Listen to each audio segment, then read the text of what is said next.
vous attend ici au pays? Quelle est la formule de menace qu'utilisent souvent les gens du RDPC ou encore certains agents de renseignement et des forces de sécurité qui aiment bien jouer sur leur terrain favori de l'intimidation? Oui, ça se joue au pays, disent-ils.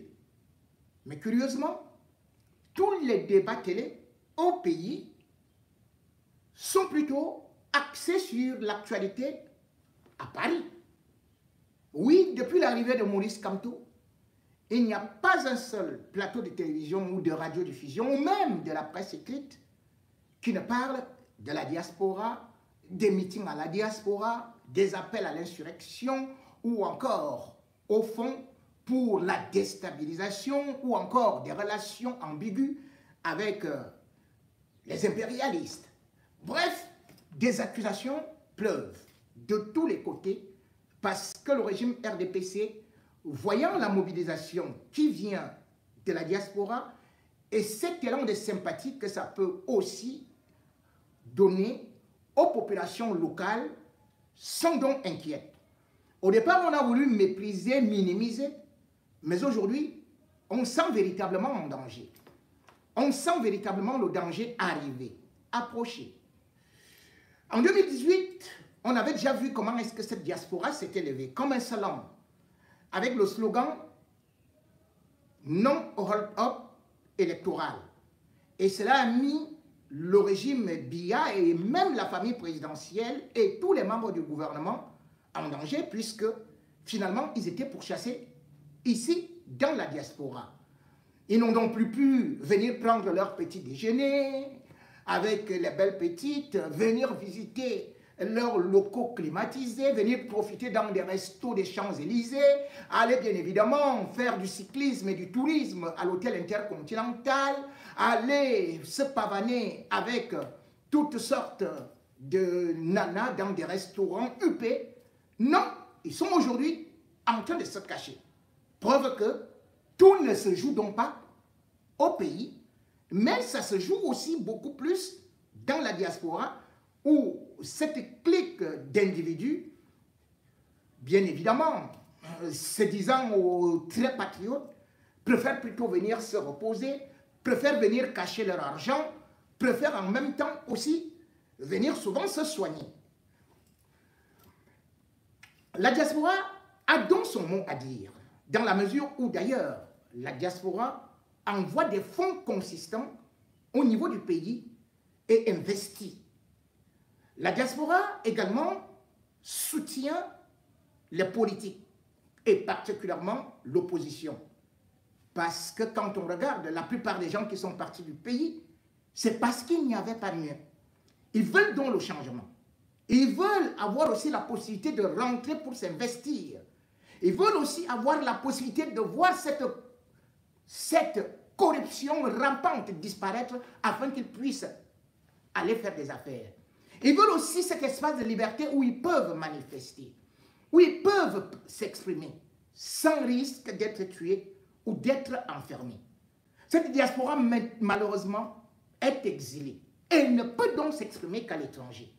Raison pour laquelle des hommes politiques viennent souvent la rencontrer depuis un certain temps pour pouvoir aussi non seulement bénéficier de leur expérience, mais aussi échanger et proposer leur retour au bercail. C'est dans cette allure, dans cette optique, que bien évidemment, en 2018, on avait vu Cabral Libye venir collecter des fonds ici à la diaspora sans que cela ne fasse des grincements dedans. On ne connaissait pas la provenance, on ne savait pas que si c'est pour les opposants ou si c'est pour tel ou tel membre de telle ou telle organisation. Cet argent est passé. Bien évidemment, quand le MRC est aussi arrivé, était arrivé, c'est là donc qu'on a entendu toutes sortes de complots être évoqués. Oui, l'argent est collecté pour aller déstabiliser le pays, pour aller faire des coups d'État, pour acheter des armes aux ambassoniens, pour aller, bien évidemment, signer des accords avec la France, comme Elimbi Lobel l'a révélé, a prétendu la dernière fois, en disant d'ailleurs que Maurice Kamto était un pion de la France. Par contre, Paul Biya, lui, c'est un panafricaniste, même s'il vient embrasser Macron, qui le porte à l'épaule, le soutient, même s'il lui-même déclare qu'il est le meilleur élève de la France, même si ses médecins français et même ses enfants vivent en France, non. Pour certains, Paul Biya est un panafricaniste et ce sont les opposants qui veulent vendre le pays à la France alors qu'ils n'ont, ils ne gèrent ni le sol, ni le sous-sol et n'ont aucun titre foncier à donner à un pays étranger. Bref, passons. L'arrivée de Maurice Kamto a donc fait beaucoup de bruit. Surtout son meeting qui a été d'une popularité incroyable par rapport même à celui de 2018. Et bien évidemment aussi, depuis un certain temps, et plus précisément le 6 juin, Maître Akeremouna a engagé une tournée au niveau des diasporas.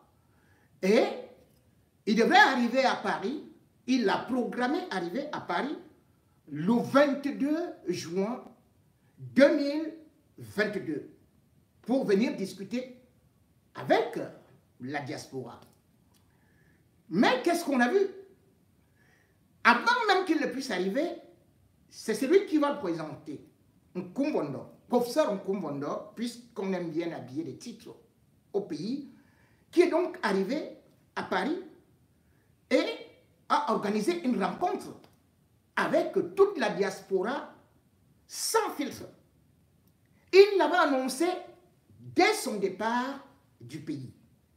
Et quand il est arrivé ici, et bien dans la salle, au 11e arrondissement, et plus particulièrement le 15 juin 2025, eh bien, on a vu des images sur les réseaux sociaux où une frange de la base s'était filmée avec le professeur Nkumbondo plutôt. On se serait attendu aussi à une levée de...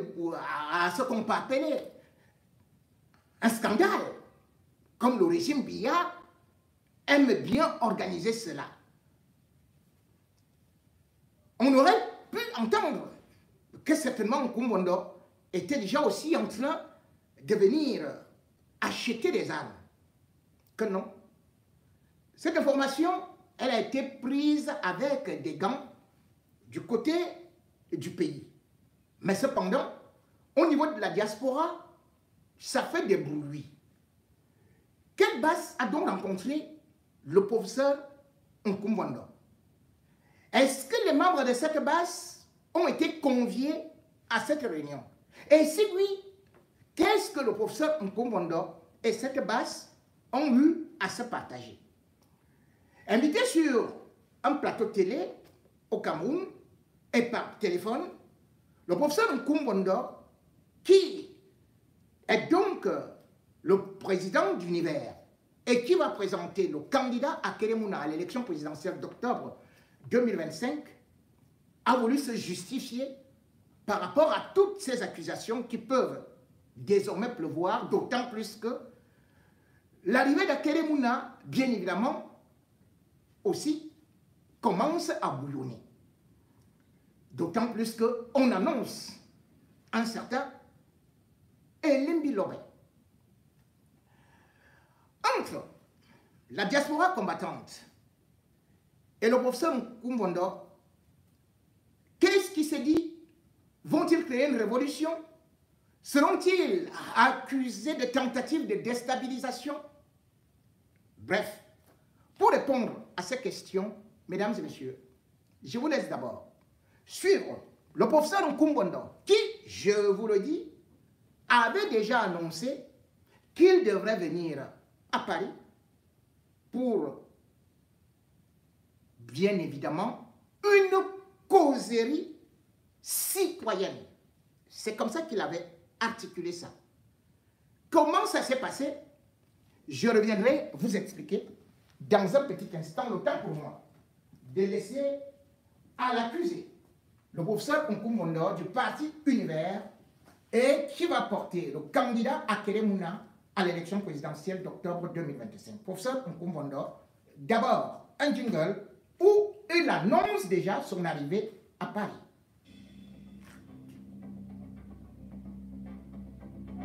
Je suis le professeur Nkoum Vondor Prosper, président du parti Univers, une formation politique qui, en cette année 2025, présentera un candidat pour l'élection présidentielle.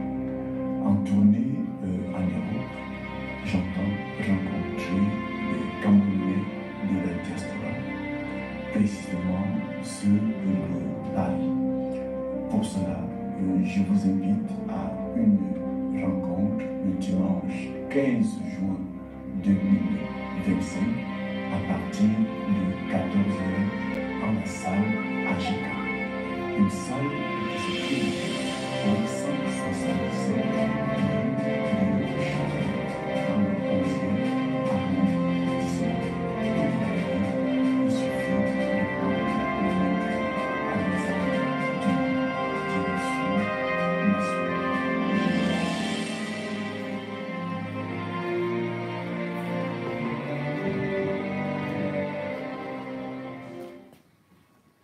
Pourquoi avez-vous rencontré les membres de la brigade anti-Sardina? Pourquoi ne faites-vous pas le reproche de rencontrer les terroristes au Cameroun? Parce que le fait d'interdire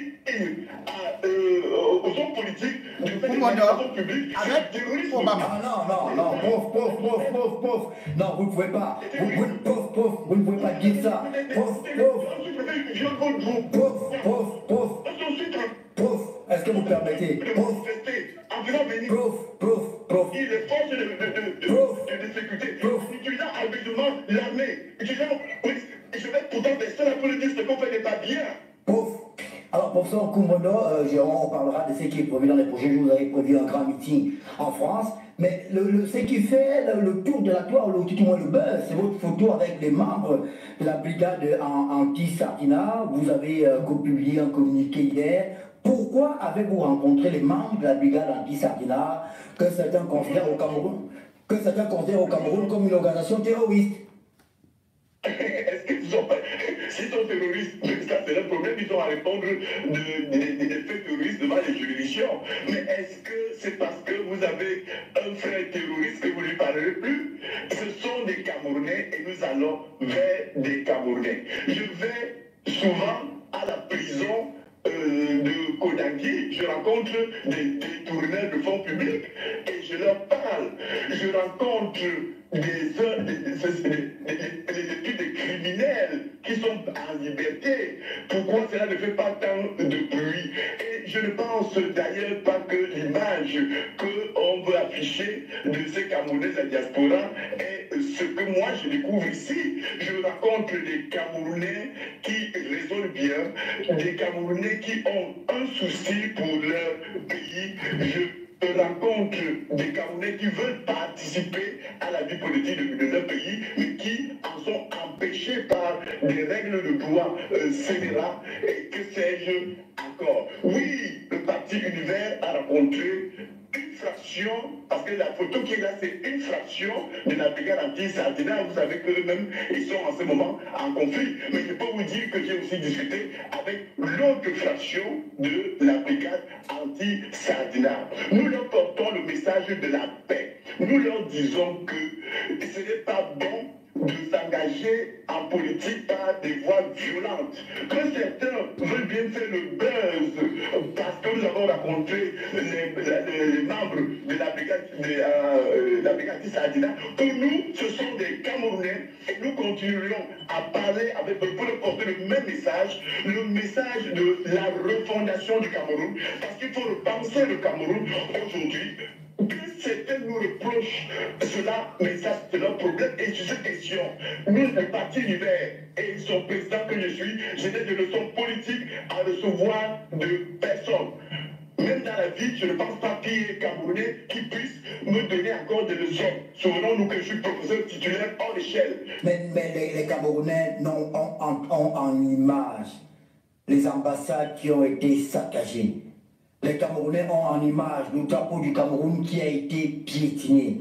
Les Camerounais ont en image les agressions dont ont été victimes les Camerounais. J'en suis une victime. J'ai été agressé par la base. Comment expliquer à cela aujourd'hui que le parti Univers aille, je ne sais pas si on va les baptiser ou rencontrer des gens qui ont commis des délits, qui ont agressé les Camerounais qui n'avaient rien à voir avec Qu'est-ce qui peut expliquer? Qu'est-ce qu'ils vous ont dit? Pourquoi ils ont attaqué les ambassades? Pourquoi ils m'ont agressé? Mais écoutez, nous sommes justement allés voir ces gens, notamment pour la première réunion qu'a fait Triple-Bas, et ceux qui étaient à ces réunions vous expliqueront que nous avons été très durs avec eux, en leur disant que leur comportement consistant à aller casser les ambassades est une mauvaise chose. Vous pensez alors qu'on doit les laisser continuer à faire? Non. Lorsque vous avez des enfants qui se comportent mal, vous allez vers eux pour leur dire ce que vous avez fait n'est pas bien et voici le bon chemin. Justement pour que désormais vous puissiez sans être enfariné. Moi, j'ai fait mon travail en âme et conscience en me disant, en tant que leader politique, je vais vers ceux-là, je vais vers tous les Camerounais. Pourquoi ne me faites pas, ne faites-vous pas le reproche au lieu de détourner le fonds public au Cameroun? Il y a que de détourner le fonds public au Cameroun. Pourquoi ne faites-vous pas le reproche de rencontrer les terroristes au Cameroun? Parce que le fait d'interdire aux hommes politiques de faire des manifestations publiques, c'est du terrorisme. Ah non, pauvre. Non, vous ne pouvez pas. Vous ne pouvez pas dire ça.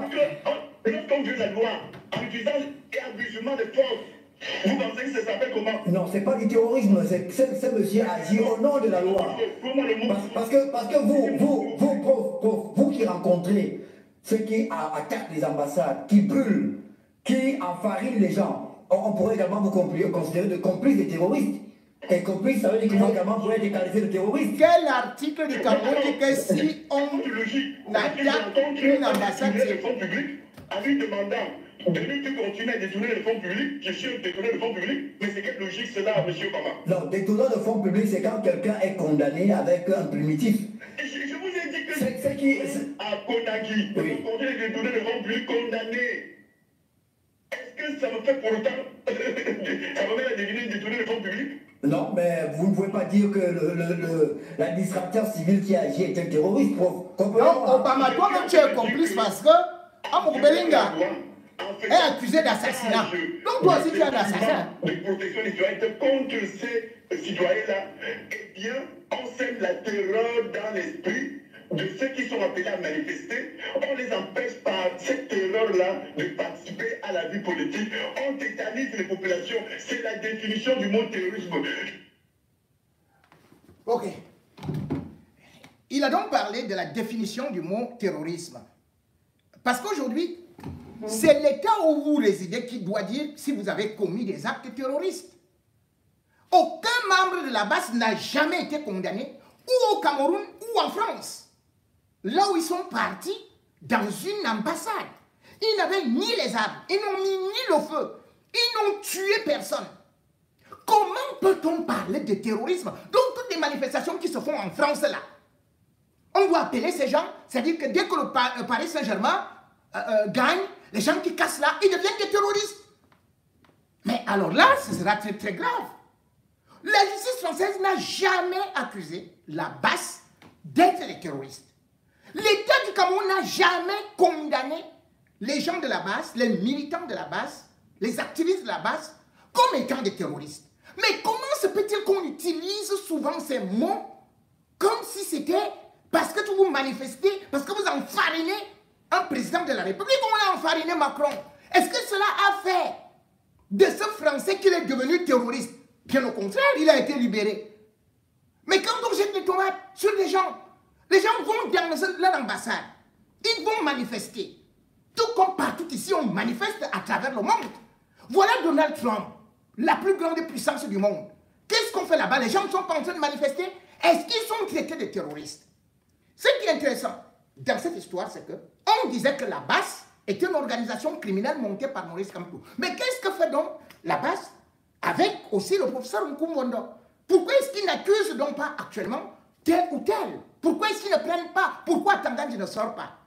On imagine, si c'était Maurice Kamto qui rencontrait bien évidemment la BAS, ils auraient déjà fait des paquets. Parce qu'en réalité, ils savent très bien que les gars de la BAS ne sont pas des terroristes, ce sont des citoyens normaux qui exercent en Europe, qui n'ont jamais été expulsés, qui n'ont jamais fait la prison. Quel est le terroriste qui peut être en liberté dans un pays occidental alors qu'il est identifié? Oui, en fait, on utilise le mot terrorisme pour terroriser les populations avec parfois le nom de Maurice Kamto. Aujourd'hui, donc, on va dire quoi? Akere Mouna et Maurice Kamto, puisqu'ils sont tous candidats à l'élection présidentielle et s'ils sont soutenus par la base, bon, désolé, ils risquent d'être considérés et même d'être éliminés pour terrorisme. Et justement, parlant de ça, de cette rencontre avec la base, que je vais d'ailleurs essayer d'expliquer aux gens. Quand vous voyez quand même que récemment, M. Kamto est allé faire un brillant meeting à l'extérieur. Au lieu qu'à côté, les gens s'organisent, à mener des réflexions, en se posant par exemple la question, est-ce que la NEKE va bien? Parce que la NEKE a perdu des membres du comité central, 3. Paul Lumba, il n'a pas été remplacé. Mais les gens commencent à regarder d'abord ce qui se passe à Paris. En quoi, de manière illustrative, le meeting de Paris, le ministre Kamto et du MRC regardent ce qui tient le pouvoir. Alors, donc, vous comprenez qu'une autre illustration, vous avez un peu suivi ce qui s'est passé ici sur le plateau. Vous savez que moi, je fais un peu de la sémiologie, c'est-à-dire que l'étude des signes. Mon frère est estimé a appelé quand même M. Kamto tout à l'heure ici un aventurier. C'est fort. C'est une image caricaturale d'un homme politique qui se bat aussi pour accéder au pouvoir. Bon, je vous montre un peu le tempérament. J'ai décidé, même étant pianiste, d'être objectif et neutre. Puisque nous parlons de la position du Parlement, moi je peux être étonné. Je vous en prie, moi je le sais exceptionnellement. En quoi est-ce que le pouvoir est concerné? Lorsqu'il y a des débordements engagés, souvenez-vous que même les Sénégalais se sont offusqués et ont marqué des 10 protestations. Parce que le discours qui s'est tenu n'avait rien de républicain. Nous ne sommes pas là pour parler de lui, mais les circonstances commandent que, animés de bon sens, nous restituions comme ça dans leur contexte et nous disions ce qui peut susciter l'inquiétude. Lorsque quelqu'un en appelle aux morts, fait l'apologie du meurtre, on devient être insensible. Parce que là, ce n'est plus l'individu, c'est le Cameroun, c'est l'image, le reflet. Donc notre responsabilité, en ce moment-là, est de condamner. Ça, c'est tout ce que je voulais vous dire sans vous interrompre. Oui, moi je pense que c'est pertinent ce que vous dites, sauf qu'il faut être équilibré jusqu'au bout. Lorsqu'un ministre, de ce quoi qui est un ami à moi, à Tandandji, peut-être maintenant, s'il veut devenir mon ancien ami, mais je sais qu'on a mené des combats politiques très tôt ensemble. Quand il parle de Moulinex, quand il dit que vous irez... Ce sont des métaphores. Non. Mais comment c'est des métaphores? Je dis que je veux donc illustrer et je continue. Le monde nous regarde. Le ministre de la fonction publique, mon frère Anderson, est en train de mobiliser, je crois que c'est depuis hier, une grande foule à l'effet de célébrer son installation, de faire un meeting. Bonne Philippe, est-ce que M. Kamto peut aussi le faire? Il y aura l'armée. D'accord. Et donc ça vous dit quand même que la violence étatique, lorsque vous voyez ce qui s'est passé en Côte d'Ivoire et qui se prépare encore en Côte d'Ivoire, lorsque vous voyez ce qui a entraîné les bouleversements dans certains pays, notamment en RDC, lorsque l'ex-Zaïre Mobutu est tombé, où le général Mayele a fait comprendre au président Mobutu que non, il n'y a rien, il n'y a rien. Moi, je voudrais prévenir en disant à ceux qui entourent en ce moment le chef de l'État et qui jouissent de sa confiance en matière de défense et de sécurité, de faire très attention, parce que malheureusement, s'ils ne sont pas apaisés, ma crainte est que les autres aussi se préparent et qu'on se retrouve dans des bouleversements incontrôlables, ce qui n'est pas mon souhait. J'ai soulevé le problème du professeur Kamto, qui est, écoutez, c'est un scandale, Manda. Manda, vous savez, un homme politique, c'est quelqu'un qui lit. Ce n'est pas lui qui l'a existe. C'est pas quand on n'est pas là. Pardon, ne me coupez pas. Non, vous ne pouvez pas m'orienter. Non, c'est pas ça. Surtout mon frère et ma question. Non, je ne peux. Mais je vous dis que ça m'a choqué. En tant que biaïste, il est débile. Écoutez, le président Pierre m'a de ne pas me couper. Mon frère, non, je voulais qu'il m'a dit ça. Je ne peux pas. Vous voulez qu'on laisse passer. Lui, il a rassemblé ma mobilisation pour la paix. Le thème est de savoir comment atteindre, comment mener un climat apaisé. Et je vous dis qu'entre autres climats apaisés, c'est inadmissible de voir la militarisation qui a accueilli le ministre Kamto Sangaj de Sambagandé. Le biaïste. Et un homme qui... Et un homme... Ça, c'est moi, je ne parle pas de ça. La légitimité. Moi, je ne parle pas de ça. Moi, je vous fais remarquer quelque chose, Boni, et c'est bien. Mais lorsqu'il a fini d'appeler, de faire des parallèles comme celui qu'il a fait entre le Sénégal et le Cameroun, est-ce que ça ne peut pas appeler justement... Encore que je n'ai pas cette interprétation. J'ai écouté et réécouté le discours de M. Kamto. Ce qu'il voulait dire, c'est que il n'y a pas de changement si vous avez peur de défendre vos droits. Vous savez, nous faisons quand même la casuistique. Nous faisons modestement la sémiologie. Et j'ai dispensé un cours qu'on appelle l'épistémologie du discours politique. Épistémé veut dire connaissance, la capacité à interpréter un discours. Je l'ai fait pour le président ici pendant une vingtaine d'années, dans les radios, dans les télévisions, et même dans les contestations ad hoc. Je pense que pour moi, il a dit, et il voulait dire que, au Sénégal, s'il y a eu le changement, je cite ici l'intention du ministre Kamto, c'est qu'à un moment donné, les Sénégalais ont défendu leurs droits. Tout à fait. Aussi simple que ça. Bon, et puis, vous voyez que la question que vous posez remet même sur la table la manipulation de l'information. Les gens qui sont préparés, mais regardez. Il y en a qui auraient intérêt à travestir ces propos. Mais on les appelle des losers. Vous avez des gens qui ne vivent que pour défendre l'indéfendable. Il faut comprendre que l'un des principes qui encadre la régulation sociale au sein d'un État, ce sont les lois. Pour conclure, aucun État ne peut marcher s'il n'y a pas de consensus minimum lors de l'élaboration des lois. Aucun juriste, instrumentiste, ne peut douter ici que le Cameroun a signé des conventions au sein de la CADEC. Le Cameroun a signé des conventions au sein de l'Union africaine.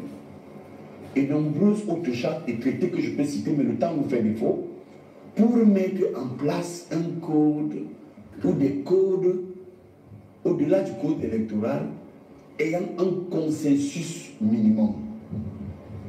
Mais quand vous occultez cela, c'est de la violence. C'est ça. Quand vous nous occultez cela, c'est de la violence. Peuvent-ils le savoir?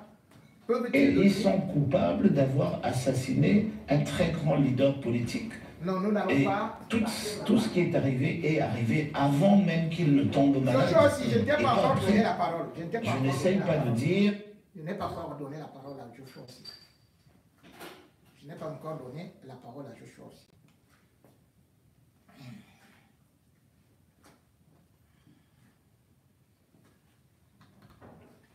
Mesdames et messieurs, quand vous écoutez donc le professeur Massanga Nyamding et vous regardez la manipulation de l'information au Cameroun, vous comprenez donc que c'est le RDPC qui veut faire croire aux gens qu'il n'y a que des voyous dans la diaspora, que c'est des parias, que c'est des gens infréquentables.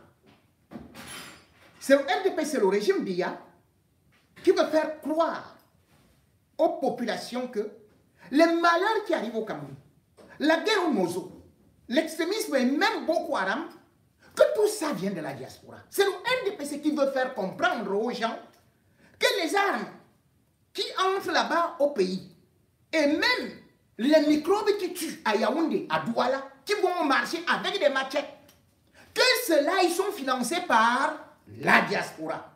Donc la diaspora, ce ne sont que des microbes ou alors des terroristes. Et comme je le dis, lorsqu'un pays marginalise déjà sa diaspora, comment vous voulez que les mêmes gens du régime qui mettent les gars de la diaspora, quand ils vont en vacances, ils les mettent en prison, ils les amènent au CED, ils les transportent dans les sous-sols de la DGE, ils confisquent leurs papiers, ou alors ils terrorisent leur famille. Comment vous pouvez dire que ce régime n'est pas terroriste, mais que c'est plutôt les gens qui n'ont pas d'armes, les gens qui ont fui le pays, les gens qui se battent même pour le pays, que c'est eux sans armes qui sont devenus des terroristes. On a pourtant vu à l'ONU. L'ONU a condamné plusieurs fois l'État du Cameroun pour des atteintes aux droits de l'homme. On vient encore de voir comment est-ce que les policiers maltraitent un homme qui n'avait aucune arme. Un policier qui met la tête, le pied sur la tête de quelqu'un. On a déjà vu comment est-ce que d'autres tirent sur des femmes et des enfants. Jusqu'à ce que le ministre Chiroma, alors porte-parole du gouvernement, avait dit que ça se passait au Mali. Ce terrorisme-là, avec des morts d'hommes, avec l'assassinat des journalistes comme Martinez Zogo, est-ce que c'est la diaspora qui a lui organisé l'assassinat de Martinez Zogo? Est-ce que c'est la diaspora qui a organisé l'assassinat de Charles Ateba Eyene? Est-ce que c'est la diaspora qui a organisé l'assassinat de Ouazizi et de ces corps qui sont portés disparus? C'est ceux qui organisent des assassinats ciblés, qui vont enterrer les gens dans des bosquets. C'est eux des terroristes. Comment quelqu'un n'a jamais tué? Il n'a pas d'arme. Vous l'appelez terroriste. Vous vous tuez, on vous filme, on vous condamne. La communauté internationale vous condamne. Mais vous dites que c'est vous qui voulez la paix. C'est vous qui voulez la paix. Et c'est les autres qui n'ont pas d'armes qui veulent la paix et qui veulent la guerre. Cette manipulation a fait donc de telle sorte que même quand Maurice Kamto arrive en France, arrive en Allemagne, va aux États-Unis, la diaspora combattante, c'est-à-dire que ce soit le Code, le CCD, et même aux États-Unis, il avait refusé même d'avoir un contact avec les Amazoniens. Alors qu'en tant qu'avocat, il peut même défendre, même un criminel, ça c'est sa profession. Mais il s'est éloigné, il a coupé des radicelles avec cette partie du peuple qu'on a diabolisée. Parce qu'il ne voudrait pas qu'on dise que c'est lui. Mais cependant, comme je le disais, le professeur Nkumbondo est arrivé à Paris. Réunion le 15 juin 2025 pour préparer le terrain à l'arrivée du bâtonnier Maître Akeremouna. Va-t-on accuser Maître Akeremouna d'être aussi terroriste? Comme Obama voulait faire comprendre que lorsqu'on rencontre les gens de la diaspora, on peut les accuser, on peut accuser les hommes politiques de complicité de terrorisme. Lui-même qui vient de féliciter Amouk Belinga. Amouk Belinga qui, lui, est impliqué dans l'assassinat de Martinez Zogo, qui est impliqué dans l'assassinat de Brian Fombor, qui est impliqué dans l'assassinat de Bibi Ngota, mais qui n'avait jamais répondu de ces actes. Et pourtant, il était avec Obama. Ce qui signifie que si nous écoutons la logique d'Obama, Obama doit être enfermé à Kondengi pour complicité d'assassinat, puisqu'il fréquente Moubelinga. Moubelinga à Kondengi, il vient sur le plateau, il dit vraiment, l'homme qui m'a aidé, l'homme qui est le plus généreux, l'homme qui est le plus bon, l'homme qui est ceci et cela, c'est Jean-Pierre Moubelinga. Alors qu'il est placé en détention à Kondengi pour un assassinat d'un journaliste, d'un de ses confrères. Si tu soutiens donc un assassin de journaliste, cela veut dire que dans sa logique, lui aussi, Obama doit être à la prison principale de Kondengi. Comme Jeff Hidak avait dit, Bidjan à gauche, Bidjan à droite, il avait dit que si Amougou tombe dans un trou, moi-même je tombe. Obama lui aussi dit que Amougou est le meilleur. Ah, Obama, prends ta valise. Selon ce que tu viens de déclarer, tu vas retrouver Amougou Belinga et Kweko. Et il y a des lits de places à Kondengi. Il y a même une place que Amougou peut te donner. Puisque vous avez parfois dormi un peu ensemble là-bas. Donc tu peux aller là-bas. Sinon, je crois que quand Akere va revenir au Cameroun, puisque peut-être même Atangandji est déjà en train de préparer un mandat d'arrêt contre lui pour terrorisme avec un Kungondo d'avoir rencontré la base. Mais de quelle base s'agit-il? Voilà encore une autre interrogation.